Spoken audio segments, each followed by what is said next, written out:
কোনে শুনিব আই মানহৰ সংগমস্থলী ঘোঁৰামাৰা ধলাগাছাবাসীৰ বিননি।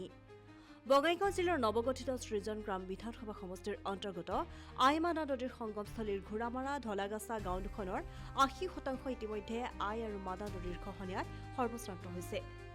গাঁও দুখনত বছৰ বছৰ ধৰি খহনীয়াৰ কবলত পৰি সহস্ৰাধিক পৰিয়ালৰ ঘৰ ভেটি খেতিপথাৰ নৈৰ বুকুত যোৱাত দুখত কোলাই পাচিৰে নধৰা হৈছে গাঁওবাসীৰ।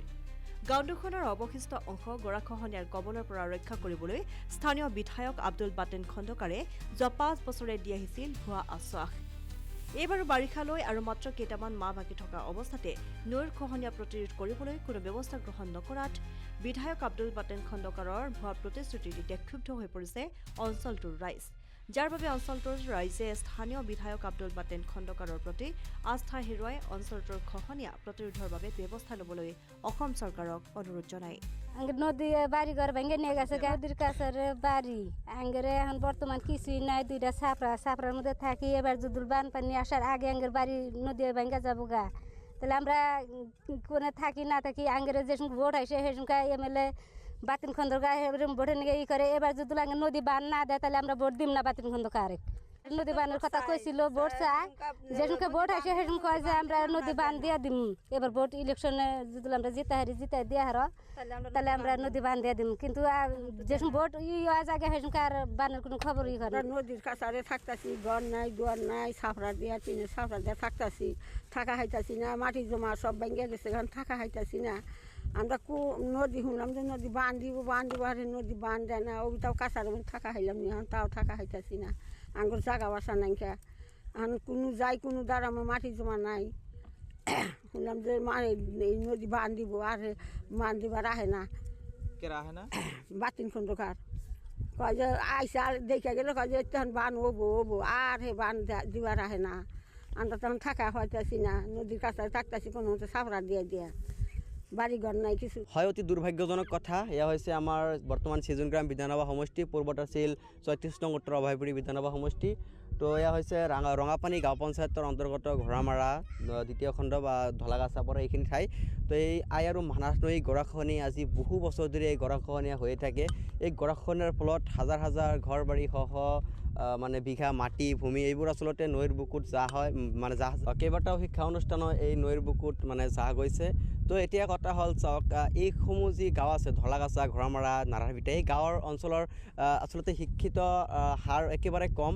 তো চৰকাৰী চাকৰিয়াল কৰা মানুহ ইমান নাই। এইখন মানে এই যি গাঁওসমূহত আচলতে থকা যিসমূহ মানুহ আছে এইবোৰ আচলতে কৃষিৰ ওপৰত নিৰ্ভৰশীল। তো আপোনালোকে দেখিবলৈ পাইছে মোৰ পিছফালে বহুত কৃষি আছে, কৃষি মানে কৰি তেখেতসকলে জীৱন যাপনটো চলাই থাকে। তো এই কৃষিৰ ওপৰত নিৰ্ভৰ কৰি তেখেতসকলৰ পৰিয়াল পোহপাল দি থাকে। আৰু বিশেষকৈ ক'ব গ'লে এই গৰাখহনীয়া মানে আচলতে এই নৈখনলৈ, আই আৰু মানাহ নৈলৈ এজন বিধায়ক আছে আব্দুল বাটেন খণ্ডকাৰ, এইখন সমষ্টিৰে বিধায়ক তেখেতে। মানে এই নৈক লৈ আচলতে বৰ্তমান কেইবা বছৰ ধৰি তেখেতে খালি ৰাজনীতি কৰি আছে। মানে দুখীয়া দৰিদ্ৰ মানুহক মানে আশাৰে বাট চাই ৰাখি তেখেতে ৰাজনীতি কৰি আছে। এতিয়া কেনেকৈ ৰাজনীতি কৰি আছে মই এটা কথা মই আপোনালোকক ভালদৰে জনাই দি আছোঁ। চাওক, কেইদিনমান আগতে আহিছিল, আহি কি কৈছে যে নৈখন গৰাখহনীয়াৰ বাবে কিবা এটা বোলে আঁচনিৰ পৰা কিবা এটা টকা আহিছে বোলে, ৩৪৫ কোটি টকীয়া এটা আঁচনিত মানে তেখেতে আনিছে বুলি কৈছে। কামখিনি বোলে অলৰেডি টেণ্ডাৰ হৈছে এনেকৈ কৈছে। তাৰপিছতে কৈছে যে কামখিনি অক্টোবৰ নৱেম্বৰ মাহৰ পৰা কামখিনি আৰম্ভ হ'ব বুলি তেখেতে স্পষ্টকৈ কৈ গৈছে। তো আপোনালোকে আশা কৰি বহি থাকক, মানে এনেদৰে আশাৰে বাট চাই ৰাখিছে মানে এইখন অঞ্চলৰ মানে ৰাইজক।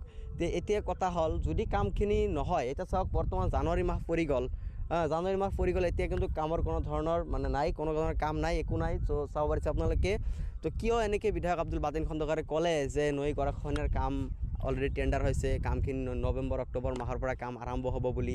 তো এতিয়া চাওক, এইবোৰ দুখীয়া দৰিদ্ৰ মানুহ বুলিয়েই যে দুখীয়া দৰিদ্ৰ মানুহৰ হৈ আপোনালোকে যে ৰাজনীতি কৰিব, সেইটো কেনেকুৱা কথা হ'ব? ৰাজনীতি কৰিবলৈ হ'লে আপোনালোকৰ ৰাজনীতি কৰাৰ বাবে বহুত কিবা কিবি আছে, সেইবোৰ আপোনালোকে ৰাজনীতি কৰক। দুখীয়া দৰিদ্ৰ ৰাইজৰ পেটত আঘাত কৰি কিয়, বুকুত আঘাত কৰি কিয় আপোনালোকে ৰাজনীতি কৰিব? এইটো প্ৰশ্ন আচলতে লাগে। তো এতিয়া কথা হ'ল, এতিয়া আৰু নতুন কৰি দাবী নজনাওঁ যে আপুনি নৈখন গৰাখহনীয়া বাবে কিবা মানে কিবা এটা ব্যৱস্থা কৰক, কিবা এটা আঁচনি আনি দিয়ক, এইটো আচলতে দাবী নজনাওঁ।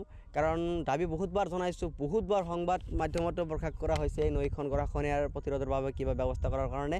তো এতিয়া দাবী নজনাওঁ। এতিয়া কথা হ'লে কংগ্ৰেছৰ বিধায়ক আব্দুল বাতিন খন্দকাৰ, তেখেতক আমি 26ত আমাৰ সমষ্টিখনত আমি মানে বিধায়ক হিচাপে দেখিব নিবিচাৰোঁ। তো MLA হিচাপে তেখেতক আমি 26ত নিবিচাৰোঁ। তো 26ত আমি নতুনত্ব বিচাৰোঁ ছিজনগ্ৰাম সমষ্টিত, এয়াই আমাৰ দাবী। তেওঁক মানে আচলতে বিধায়ক আব্দুল বাতিন খন্দকাৰক আমি আমাৰ সামাজিক মাধ্যমত দেখিবলৈ পাওঁ যে তেখেতে কেৱল অমুক ফেষ্টিভেল তমুক ফেষ্টিভেলত মানে শুভ উদ্বোধন কৰা পৰিলক্ষিত হয়। তো বৰ্তমান মানে সামাজিক মাধ্যমত দেখা যায় যে তেখেতে এগৰাকী ফেষ্টিভেল বিধায়ক বুলি তেখেতে আচলতে পৰিচয় ৰাইজৰ মাজত অলপ দেখিবলৈ পোৱা গৈছে। আচলতে ফেষ্টিভেলসমূহতে ব্যস্ত থকা বিধায়ক তেখেতে, ৰাইজৰ সমস্যালৈ মানে মাত মতা বিধায়ক মানে নাই, তেখেতে নহয়।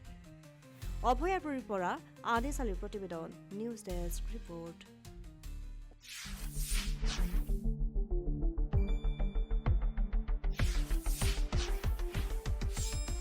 শুদ্ধ আৰু বিস্তৃত বাতৰিৰ বাবে চাই থাকক নিউজ ডেস্ক ৰিপৰ্ট।